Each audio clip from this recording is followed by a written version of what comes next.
Hello tout le monde, bienvenue sur cette nouvelle vidéo, bien évidemment en voiture. Pam, pam. Non, je rigole, ok, on va rigoler. Alors, l'Inter qui gagne 2-1 contre le Parma. Fanculo!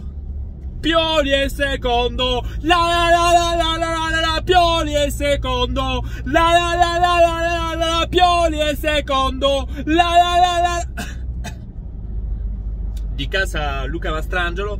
Alors, l'Inter qui gagne donc contre le Bologne, contre le Parme. Le Parme, forza il Parme.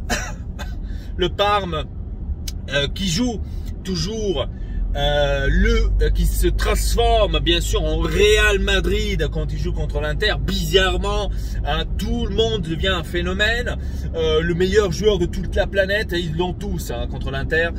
C'est hallucinant. Bref, alors un match très difficile, un match très difficile, il faut le dire. Hier, la première mi-temps, quand j'ai vu 0-0, je me suis dit ça va être un match où ça va être égalité, ou ça va être un match où tu fais un but et tu dois espérer de rester avec 1-0. Donc je croyais que c'était un but comme ça. Bon, c'était pas le cas heureusement, mais c'était quand même avec un but d'écart. Donc c'était vraiment merdique. Alors il faut dire aussi, c'est un peu de notre faute d'un côté, parce qu'on n'a pas joué tellement bien, il faut le dire, hein, il faut l'avouer. Le Parme était beaucoup mieux en match, hein, donc ils étaient à fond dedans. La première mi-temps pratiquement ils ont vraiment très bien joué, le Parme, donc il faut le dire, hein. C'est pour ça que je vous dis, le Parme contre l'Inter, il se transforme toujours en Real Madrid, c'est exactement ça le truc. Mais ils ont vraiment bien joué, donc on peut rien leur rapprocher. Et ouais, donc première mi-temps, j'étais inquiet, il faut le dire, j'étais vraiment inquiet. Surtout quand on voit Lautaro Martinez qui ne joue pas tout de suite, il y a Sanchez qui joue, et déjà la plupart sur Facebook ont commencé à dire mais il est fou, mais c'est pas normal, et voilà, on a perdu, nanana, sans bien sûr regarder et voir d'abord les résultats, comment ça se déroule.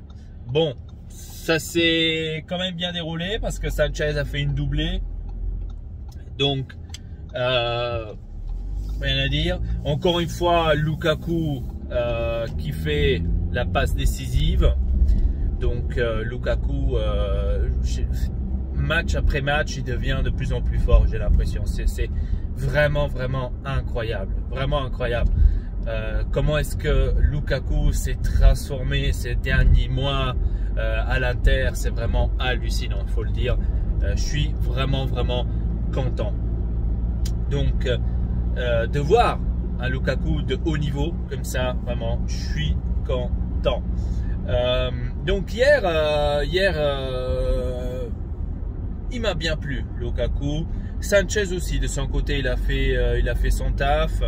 Mieux terrain, Eriksen et Brozovic aussi, ils ont fait plus ou moins leur taf. J'ai trouvé peut-être un peu moins que le match contre le Genoa, mais ils ont quand même fait leur taf. Et Eriksen se montre encore une fois un joueur fondamental pour ce mieux terrain.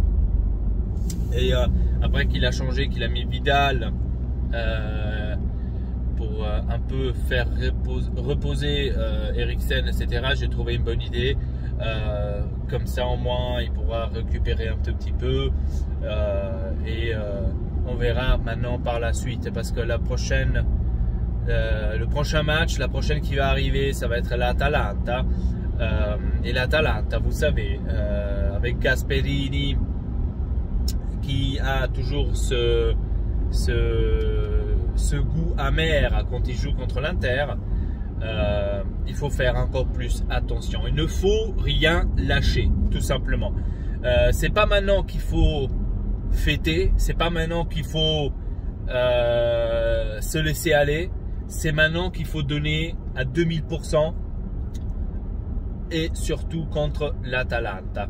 Donc, restons encore zen, restons encore avec les pieds par terre et regardons maintenant comment ça va se dérouler prochainement les prochains matchs, parce que il y a encore, je crois, 12 ou 13 matchs à jouer.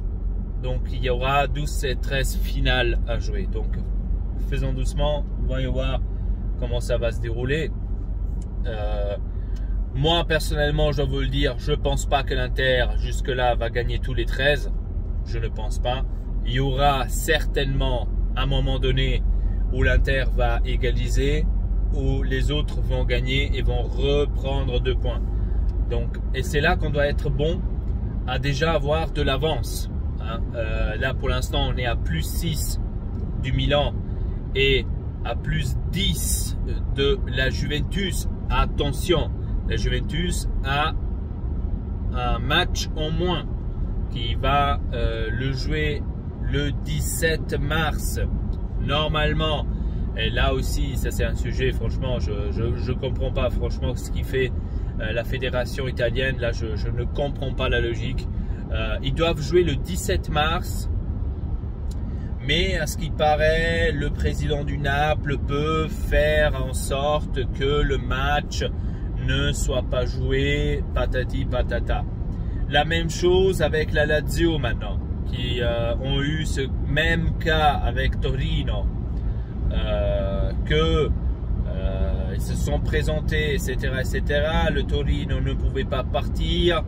Et c'est pratiquement la même histoire qu'ils ont eu avec Juventus et Naples.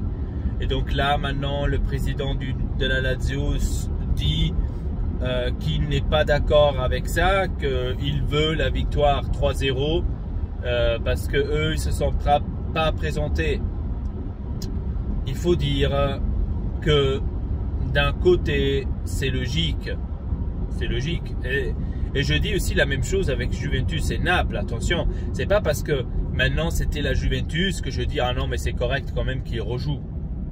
Non, non, pour moi, je dois vous le dire clair et net, c'est pas correct qu'ils jouent le match enfin le Naples contre la Juventus.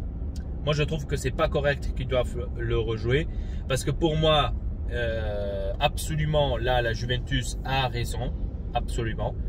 Eux, ils se sont tenus à ça, ce que la fédération italienne a dit de faire. Donc, c'est pas que la fédération italienne a dit aux deux équipes, bah, écoutez, vu qu'il y a des positives chez le Naples, on va repousser le match pour une prochaine fois. Non, le match était officiel à 20h45. La Juventus s'est pointée sur le terrain, le Naples n'était pas là, tant pis pour eux. Qu'est-ce que vous voulez que je vous dise? Ils n'étaient pas là, ok, vous avez perdu 3-0, c'est comme ça. Même si maintenant le laboratoire a dit non, ils ne peuvent pas partir, etc., etc. Mais ça, c'est quelque chose que ils devraient voir avec la fédération italienne, pas avec le club. Ça, c'est quelque chose que je ne comprends pas. Pourquoi est-ce que la ASL en Italie communique cela aux équipes, enfin à l'équipe, comme par exemple le Naples et comme par exemple maintenant à Torino, et ne communique pas cela à la fédération italienne. Mais si la fédération italienne dit qu'ils peuvent jouer, pourquoi, moi c'est ça ce que j'arrive pas à comprendre, pourquoi est-ce que ils ne vont pas quand même jouer? Donc je comprends pas. Bref, en tous les cas, il n'y a qu'en Italie ce genre de problème là, j'ai l'impression. Dans les autres pays, j'ai jamais entendu ce genre de truc comme ça. Bon, après, ça se peut qu'il y en a et qu'on les entend pas, et c'est qu'en Italie qu'on les entend, c'est ce genre de truc, je ne sais pas. En tous les cas, ça reste que maintenant, il y a Lazio contre le Torino qui doivent se rejouer à cause de cette connerie, et encore Juventus-Naples où, encore une fois, ce n'est pas sûr qu'ils vont la jouer.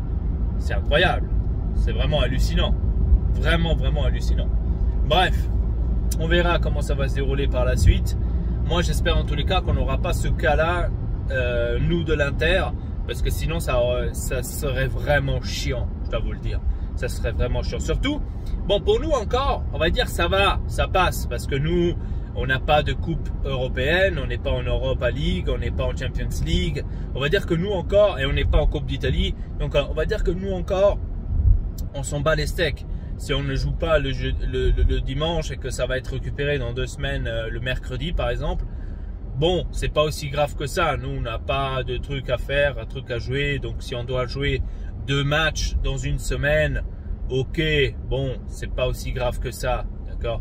Ça serait beaucoup plus grave, bien sûr, pour la Juventus, pour le reste, hein, même pour le Milan, hein, qui s'ils devraient récupérer des matchs, qu'ils ont encore l'Europa League à jouer, la Champions League à jouer, ça aurait fait beaucoup de trop de matchs d'affilée à jouer après par la suite. Et là, je peux comprendre que voilà, les présidents après se disent non, moi je veux pas faire jouer les joueurs à ce point-là, je veux pas faire jouer les joueurs autant de matchs parce que sinon après on a perdu quand même, etc.